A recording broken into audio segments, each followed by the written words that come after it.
কাটার ভয়ে অন্য মাছ না খাইলেও ইলিশ মাছটা কিন্তু ঠিকই খাই। তারপরেও যদি হয় গরম গরম ডিমওয়ালা ইলিশ মাছ ভাজি, সাথে যদি থাকে শুকনা মরিচ ভাজা আর বেরেস্তা ভাজি, তাহলে তো কোনো কথাই নাই, পুরোই জমে যাবে।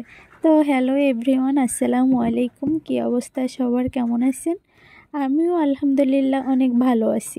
সকাল সকাল ভাবলাম বাংলাদেশে আবার আজকে বৃষ্টি শুরু হয়ে গেছে, তো এই জন্য ভেবে নিলাম যে সকাল সকাল আজকে কি খাওয়া যায়। তো ঘরে ইলিশ মাছ ছিল, তো ভাবলাম যে ইলিশ মাছ ভাজি দিয়ে খেলে কেমন হয়, যেহেতু বৃষ্টির দিনে খিচুড়ি খায় মানুষে, তো আর খিচুড়ি খাই, পরে খিচুড়ি ইলিশ মাছ ভাজি সবই যে যেটা পাই। তো এখানে ভাত বসিয়ে দিয়েছি, আর এখানে আছে আমার দুষ্টু মিষ্টি একটা কিউট বাবুটা। সে আবার আমার কাজে অনেক হেল্প করে। তো ও যেহেতু ডিম খায় না, তবে ডিম ছুলতে অনেক পছন্দ করে।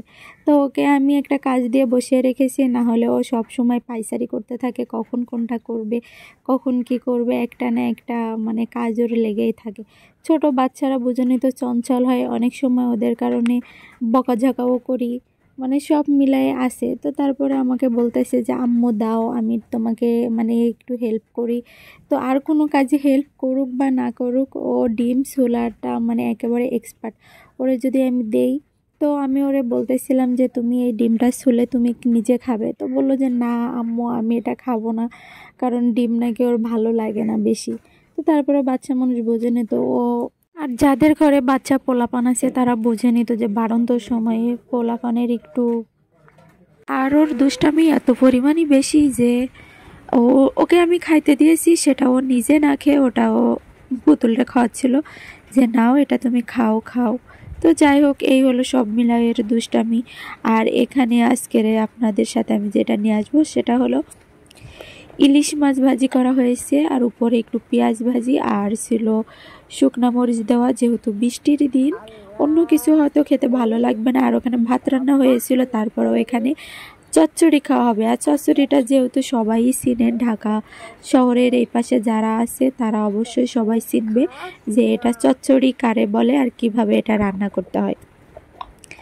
হ্যাঁ, তো এটা হলো আজকের সকালের খাবার। এখানে ছিল আপনার ইলিশ মাছ ভাজি, আর ছিল চাপা শুটকি ভুনা, কাঁঠাল বিচি দিয়ে করা। শুধু কাঁঠাল বিচি দেওয়া হয়েছিল না, সাথে আবার এখানে কি জানি মাছটার নাম আমার সঠিক খেয়াল আসছে না, আমার শাশুড়ি রান্না করছিল, ওটা আর আমার মনে নাই। আর ছিল এখানে আলু ভাজি।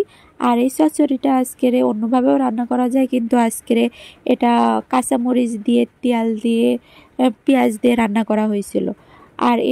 আর এই তো হলো আজকে খাবার। আর এই খাবারটা যে পছন্দ করে না, মানে এই দিকের মানুষেরা এমন মানুষ তো খুবই কম আছে, যারই বলবেন যদি এই খাবারটা অন্য কোনো মানে মাংসের তরকারি হোক, মানে যে কোনো পছন্দের তরকারি হোক, মানে পছন্দ খুবই কম হবে, এইগুলো ওরা বেশি পছন্দ করে।